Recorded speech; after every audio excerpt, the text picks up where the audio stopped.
with vacuum cleaners. She was the vacuum cleaner queen of California. She didn't have one.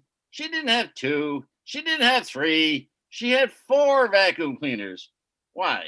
One for the bedroom, one for the living room, one for the dining room, one for the kitchen. And I would know exactly where we were going by where she was the vacuum.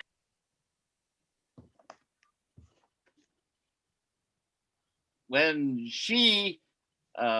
we were going through LAX, she would vacuum the bedroom. When we were going through Burbank, she would vacuum the living room. When we were going through the for a CRM. Bakersfield, she would vacuum the dining room. And what happens is that when we would go on trips, I would pack our bags and be in the car and be drinking coffee. And I knew what she was doing. She was vacuuming the house. And so we were going to go to England. And so I heard her vacuuming in the bedroom, and she's taking too long. And I say, Judy, we're going to miss this plane. We're going to miss this plane. Her response was, she started vacuuming the living room. I got nervous. And I said, Judy, I'm going to have more time to go through the metal detector. And her response was she started vacuuming in the kitchen. So finally, she got through all of the rooms, and we got down to LAX, and we got to Wimbledon, and we saw tennis. And when we came back, did she brag about the Rosetta Stone that we saw at the British Museum, the one that Napoleon borrowed from Egypt and the English borrowed from the French? No. Did she brag about Stonehenge, where they had the solar calendar? No. Did she brag about the strawberries and cream that we had at Wimbledon? No. Did she brag about the fish and chips at Wimbledon? No. What she bragged about was how clean the kitchen was when we got back, how clean the dining room was when we got back, how clean the living room and how the bedroom.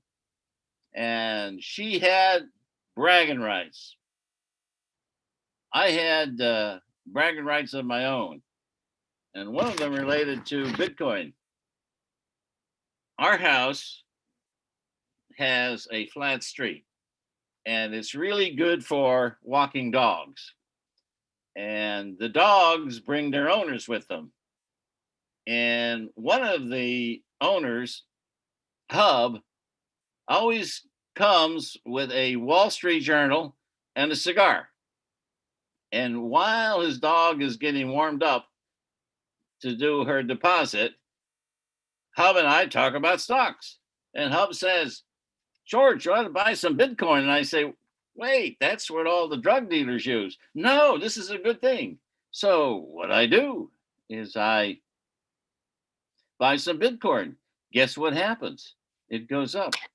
Guess what happens next? It goes up some more. Guess what happens next? It goes up some more. Then what happened? It started to go down. And it went down some more. And it went down some more. And I panicked. So I sold it.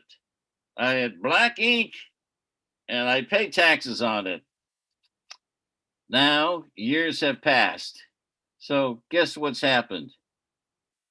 Elon Musk has purchased $1 billion of Bitcoin, and mine are all sold. Where was Elon Musk when I needed him? Another example of a bragging moment was when I bet on the 50th Super Bowl. Now, this information came from Dave. Dave has this dog called Chewy. And I'm not too sure the name was from the fact that he always chewed my shoelaces or because that was his name. But Dave said I should bet that the Super Bowl is going to end in a tie. And so, all right, I'll try that. So I go to Caesar's Palace and I'm in line and I expect really good odds. So I said, I want to bet that this Super Bowl is going to end in a tie. And he said, we'll give you 6-1. And I said, what?